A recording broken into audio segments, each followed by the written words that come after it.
Kalau riset-riset itu pembagiannya beda-beda. Ada yang deskriptif dan seterusnya. Jadi ada yang nyebut interpretif, ada yang nyebut konstruktivis. Itu yang paradigma yang ketiga.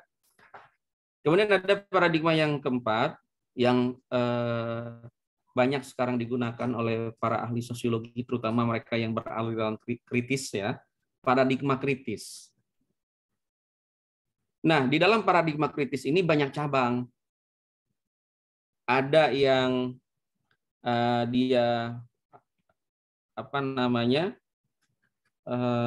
ekologis, ada yang feminis gender, kemudian kritisnya kritis post struktural, kemudian ada yang postmodern, kemudian ada post kolonialisme. Itu dikritis banyak pembagiannya. Konsekuensi dari cabang tadi itu kemudian bertali temali dengan pilihan teorinya. Kalau pakai paradigma kritis, nggak bisa tuh teman-teman pakai Agil, Alcott Parson. Harus teori kritis lagi. Kalau teori kritisnya, teori kritis ekologis, teori-teorinya teori-teori ekologis yang kritis. Dia menjadi satu kesatuan jembatan. Jadi titik keilmiahan sebuah tulisan atau sebuah riset itu tidak bisa lepas dari metodologi yang tepat dengan teori yang tepat. Nah, paradigma ini memayungi keseluruhan dari proses metodologis atau proses-proses keilmiahan kita dalam menulis, dalam mengambil sebuah data, dalam melakukan sebuah penelitian. Yang terakhir, yang kelima, itu partisipatoris. Pemberdayaan yang dilakukan itu jenis paradigma partisipatoris. Kalau sudah bicara pemberdayaan, tidak sehari dua hari. Kalau sehari dua hari, pelatihan, workshop, FGD, dan seterusnya. Pemberdayaan itu melekat di dalamnya. Kita terlibat, action research. Maka PTK, lesson study, PTS, itu masuknya partisipatoris. Kalau siklusnya 2 siklus, siklus pertama bisa 6 bulan, siklus kedua 6 bulan. Melihat proses pembelajaran. Terlibat di dalamnya, ikut serta di dalamnya. Baik sebagai guru maupun sebagai pengamat. Jadi guru bisa melakukan riset partisipatoris. Dia mengajar. Tetapi yang menulis pengamat, jangan guru tadi, nanti subjektif. Kalau seorang guru tadi menuliskan proses-proses mengajarnya dia, itu subjektivitasnya bisa lebih tinggi. Makanya dalam penelitian PTK ada 2 orang. Dalam penelitian PTS ada 2 orang biasanya. Dalam lesson study biasanya ada 2 orang. Satu, siapa pengamat. Kalau kamu bukan guru, berarti kamu pengamat ada di dalamnya. Yang melakukan PTK tadi, kalau kamu guru, maka minta pengamat mengamati apa yang dilakukan untuk menjaga objektivitas dalam penelitian. Nah, sekali lagi, ini semua sebenarnya belum semua tercatat. Glosarium dalam metodologi ini penting sekali teman-teman ketahui. Karena kecenderungannya ada riset yang dalam tanda kutip kedalaman metodologinya masih dipertanyakan lah atau belum detail dalam menggunakan disiplin keilmiahannya secara metodologi. Jadi poinnya itu. Umumnya tadi 5 ada. Kalau kritis tadi bisa kualitatifnya dominan, kemudian di akhir kita bisa buktikan dengan kuantitatif. Itu bisa. Termasuk juga yang partisipatoris. Tapi riset partisipatoris ini lama. Tidak sebentar. Nah, tadi riset kritis keunggulannya, kalau tadi menggunakan paradigma kritis, kita bisa memihak. Tapi tidak boleh subjektif. tetap harus objektif. Memihak dalam artian, kamu riset tentang apa? Saya misalkan riset studi tentang kemiskinan. Itu sudah harus keberpihakan kepada orang miskin tadi. Jangan studi kemiskinan menyalahkan kemiskinan dan seterusnya. Nah, itu tidak kritis itu. Itu riset positivis, riset-riset yang lainnya alirannya. Tapi kalau ada yang kritis itu sudah pembelaan. Riset-riset advokasi dan seterusnya, membela keadilan, ada ketidakadilan dan seterusnya. Itu gerakan sosial, social movement itu masuk dalam payung paradigma kritis. Nah, teman-teman sekalian, ini setidaknya mengantarkan bahwa tidak sesederhana riset saya kualitatif misalkan. Teknik pengumpulan datanya ini tidak sesederhana itu. Karena paradigma A yang kita gunakan itu berkonsekuensi terhadap pendekatan, metode, unit analisis, subjek penelitian, teknik pengumpulan data, teknik analisis data, triangulasi data, termasuk teori yang dipilih. Dia menjadi satu kesatuan. Nah, ini yang harus dipahami betul. Kemudian, nah ini nggak usah lah. Tadi saya sudah jelaskan. Nah, ini beberapa buku yang boleh dibilang secara umum dirujuk oleh orang yang belajar metodologi. Tadi saya kata ada Creswell. Creswell ini menulis metodologi secara teknis. Dia makanya tidak terlalu mementingkan paradigma. Awal-awal tulisannya seperti itu. Tapi kemudian belakangan di tahun 2011, 2018, karya-karya terbarunya 2017, Creswell mulai memandang penting adanya paradigma dalam sebuah penelitian. Menjadi satu kesatuan yang tidak bisa dipisahkan. Concernnya lebih banyak riset untuk edukasi, untuk pendidikan. Ada Newman. Kemudian ada Norman Kadenzin dan Lincoln. Ini kemudian ada Art Beby. Dia menulis metodologi penelitian khusus untuk kuantitatif, lebih cenderung ke kuantitatif. Ada Norman Fairlock. Ini banyak dirujuk tulisannya dalam konteks CDA, Critical Discourse Analysis, analisis wacana kritis. Jadi banyak orang yang menggunakan framing film, media, riset-riset komunikasi dan sebagainya. Jadi menggunakan Norman Fairlock. Bagaimana framing media, analisis wacana, teks, pidato dan lain sebagainya, buku, bedah, narasi-narasi, ideologi dari sebuah buku, teks dan sebagainya. Ini kalau dia kritis itu menggunakan Norman Fairlock.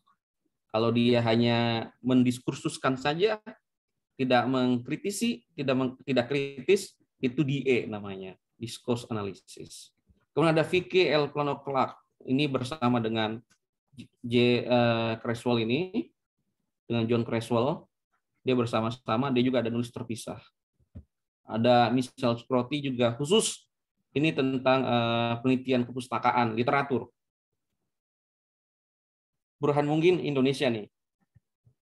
Dia menulis buku Mixed Method.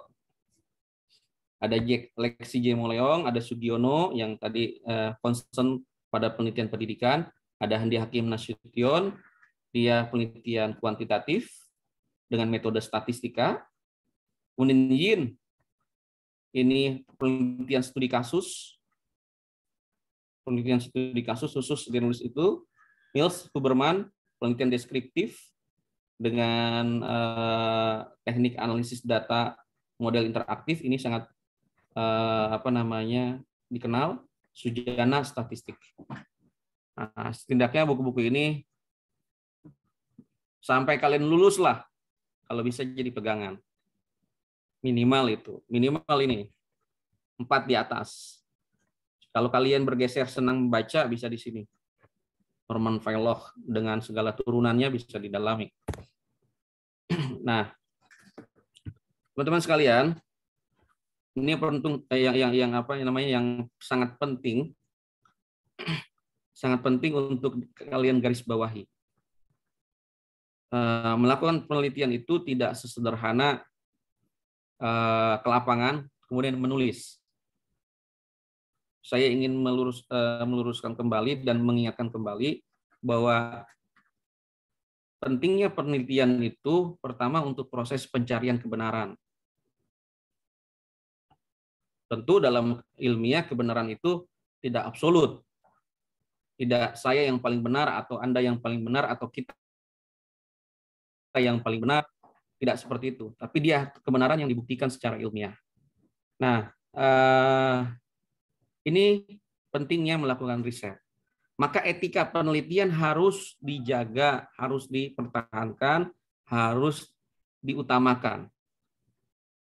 Jangan sampai proses-proses penelitian mengabaikan itu.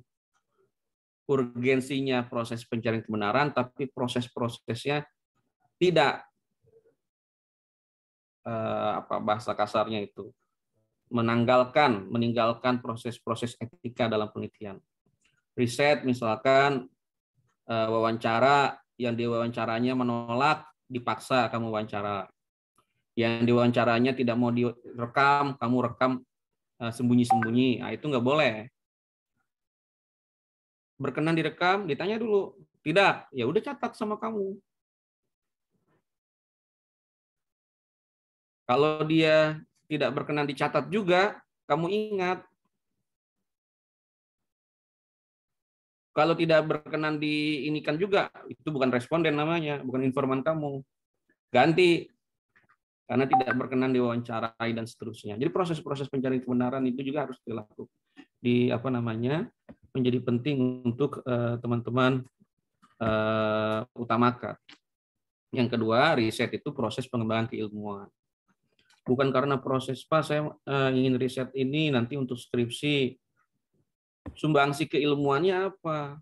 Kalau kalian pensos pendidikan, apa sumbangsinya? Makanya kalau ada kritik-kritik riset kita itu dalam tanda kutip belum membumi, ya boleh jadi orang riset karena berdasarkan apa yang muncul hari ini, fenomena yang datang hari ini. Tidak semua fenomena itu merupakan fenomenologi.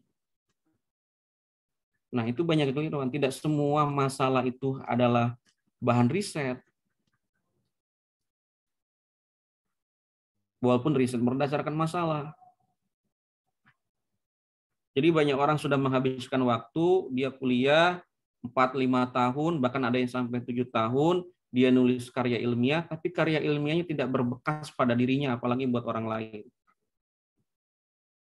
Padahal sekali lagi proses riset adalah proses pencarian kebenaran dan proses pengembangan keilmuan.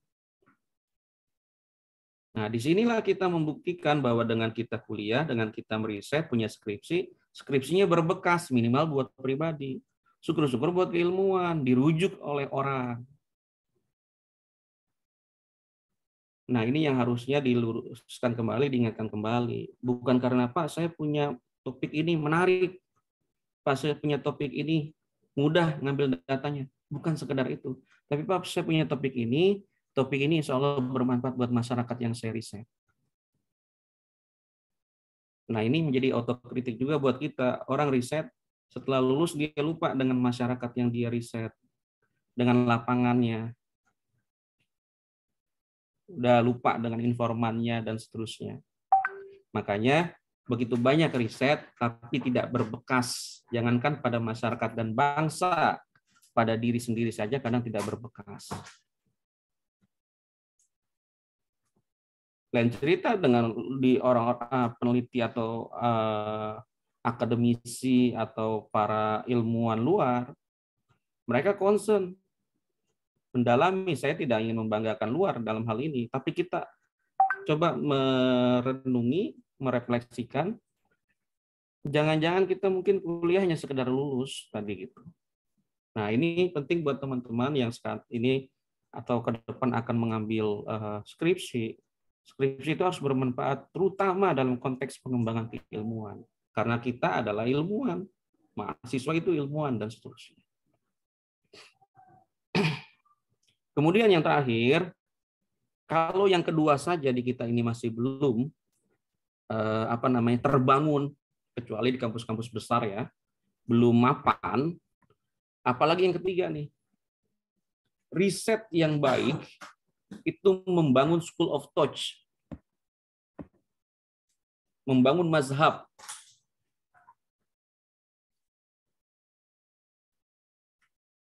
Membangun mazhab. Ada aliran di dalam sebuah riset. Dan lembaga yang punya bangunan ini nggak sembarangan menentukan boleh tidaknya judul tadi. Contoh, dia sudah punya kelompok nih. Kalau School of Thought ini udah punya kelompok keahlian. Misalkan keahlian saya riset-riset tentang masyarakat pesisir, kemudian dengan teori-teori kritis. Datang Ayu atau datang Wardah atau datang yang lain, Pak, saya mau riset tentang ini. Saya tolak itu. Kajian saya tidak tentang itu. Kajian saya ini. Kalau Anda mau dibimbing oleh saya, judulnya harus ini. Jadi tidak serta-merta langsung menentukan si ini jadi pembimbing kamu. Tidak. Kalau kita tujuannya ingin membangun School of Thought, kepakaran. Berani menolak yang tidak sesuai dengan kepakarannya. Dan dia membangun School of Thought di situ. Frankfurt School. Saya punya pembimbing di studi di Jerman, di Göttingen, studinya kritis. Pembimbingnya bilang, karena Göttingen itu Weberian, kalau kamu mau studi kritis dengan teori-teori kritis, nggak apa-apa. Tapi saya akan surati Habermas ya. Nanti membimbing kamu Habermas, saya tidak jadi pembimbing kamu. Itu akhirnya dia bilang, Pak, saya ikut Bapak. Jadi dia ganti teori. Jadi tetap dibimbing oleh pembimbingnya tadi. Nah, kalau kita sudah punya mazhab, ya itu mapan. Karena riset itu harus mengarah ke sana, membangun mazhabnya, membangun school of thought-nya. Jadi kalau di Perancis ada analyst school yang kritisnya, kemudian ada Chicago School di Amerika, ada Frankfurt School, dan banyak lagi school of thought yang ada di berbagai kampus, berbagai dunia. Ada London School ya, School of Thought, London Economic untuk di bidang ekonominya dan seterusnya. Nah, kita tentunya berharap ke sana. UNJ sendiri dalam beberapa tahun terakhir ini, terutama 2 tahun terakhir lah, mendengungkan kembali mazhab Rawamangun, kan gitu. School of Thought Rawamangun. Apa School of Thought Rawamangun? Itu ada bangunannya. Misalkan School of Thought Rawamangun itu ada kritik sastra. Kemudian ada tema-tema ekologis. Apalagi dan seterusnya. Nah, itu School of Thought Rawamangun misalkan. Bogor punya mazhab Bogor. UGM punya mazhab Bulak Sumur dan seterusnya. Nah, itu punya nama-nama sendiri. Muara dari penelitian, pentingnya penelitian, maka selain dia proses pencarian kebenaran, ini yang umum, kemudian pengembangan keilmuan, yang terakhir membangun School of Thought. Nah, ini penting buat teman-teman sekalian mengetahuinya. Jadi tidak lagi riset itu karena latah. Karena hari ini fenomenanya A, kemudian dia riset A. Nah, tidak semua fenomena itu adalah sebuah fenomenologi. Tidak semua masalah menjadi bahan riset. Terima kasih, silakan kalian menanya.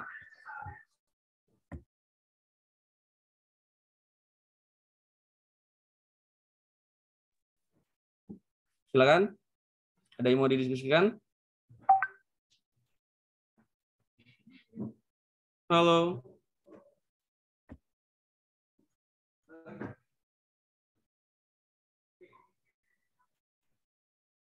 Sedikit pengantar, teman-teman bisa memahaminya?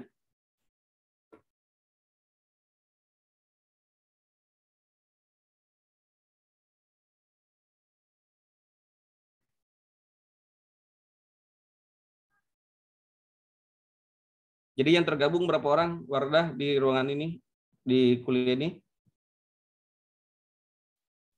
Sekarang ada 35, Pak. Oh, keluar lagi tuh satu. Ada berapa orang yang ngambil mata kuliah ini? Ada 37. Tadi masuk semua 37. kok. Oke. 37 ya? Iya, ini ada yang keluar kayaknya. Oke. Silakan, ada lagi yang mau didiskusikan? Nanti bahan-bahan saya share, sistem perkuliahan seperti biasa ya, kehadiran penting, kemudian tugas terstruktur, dan UTS UAS. UTS dan UAS.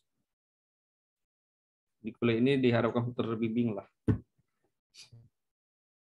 Kalau tidak ada pertanyaan, kita cukupkan dulu ya. RPS nanti saya share. Terima kasih atas kerjasamanya. Assalamualaikum warahmatullahi wabarakatuh. Selamat siang. Waalaikumsalam. Waalaikumsalam warahmatullahi wabarakatuh. Terima kasih, Pak. Terima kasih, Ya, Pak.